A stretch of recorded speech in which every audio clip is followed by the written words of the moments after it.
name is Julie Aston. We are still on Unit 2, 2.2. I'm now going to demonstrate how we light the gilly kettle. Right, so this is the base of the gilly kettle. We're going to light the fire. Now when we position this, we need to position it the way that the wind is actually coming, so we'll get our oxygen towards the fire. This is the actual gilly kettle. This is the spout. Inside the gilly kettle is hollow. There is a separate compartment in there where we actually put the water. So if we put the water now into our gilly kettle, we fill our gilly kettle up. We can if we open the thing, that we can. So now we're going to fill our gilly kettle.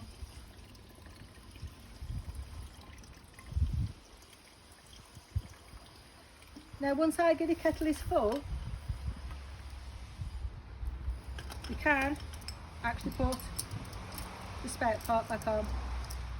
Now when we position the gilly kettle, it must be positioned in the opposite direction of the hole that is in the base, and it still must be facing away from you, because once it starts to boil it will start to spit water out. So from a health and safety point of view, we must make sure that the hole there is for the wind to help us get the fire going, but the spout is facing away from us to stop us from getting burned. Right, now again, remember we need our gloves and we need to go into the respect position.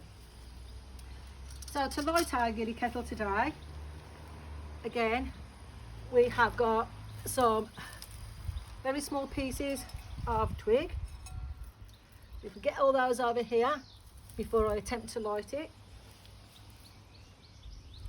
and we have our cotton wool. Now as shown in the previous video, inside here again we're going to do a waffle. So if we start off with our cotton wool in the bottom and break up some of the finer pieces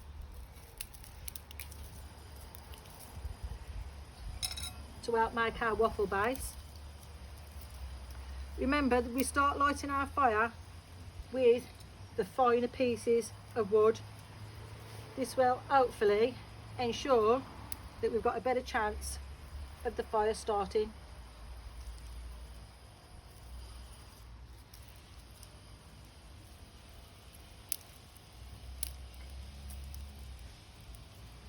Now when we're lighting our fire, the hole which I said faced away from the wind, make sure you've got some cotton wool facing out. That will help us light the gilly kettle. So we've formed our waffle now. Now we're going to put a little bit more cotton wool.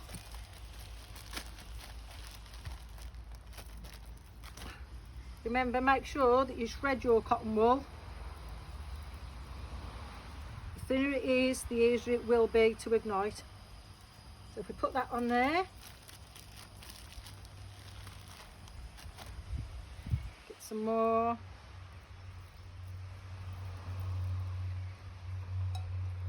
Like that, and then just put a few more of our finer sticks on the top.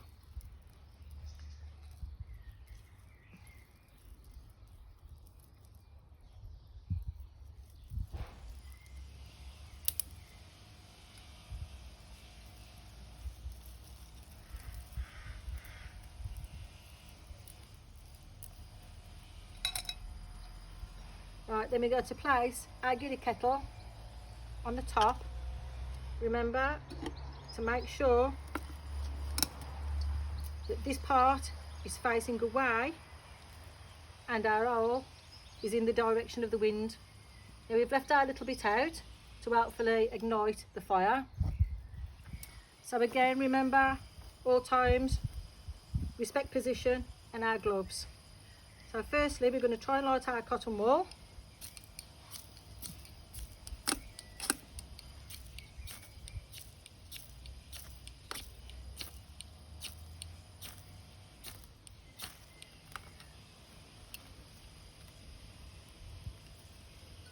Then once that is lit, we're going to put our gloves on.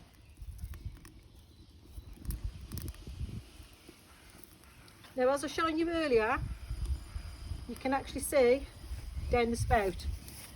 So as the fire starts to go, again, stay in the respect position. We can keep feeding some small pieces.